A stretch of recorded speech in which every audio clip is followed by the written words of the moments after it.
Unit 8. What kind of food do you like? What kind of foods do you like?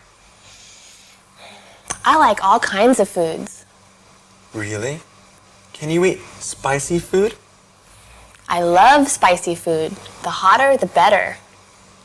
You are so lucky. Why am I lucky?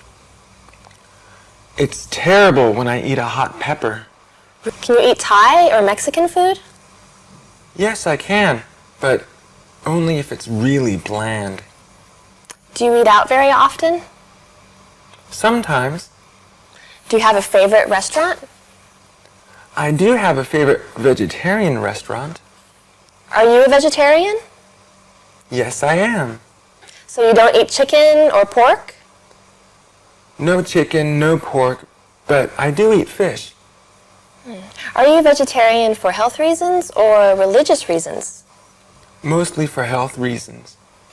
All this talk about food has made me hungry. Are you hungry? Yes, I am. Would you like to go to my favorite vegetarian restaurant? What is good there?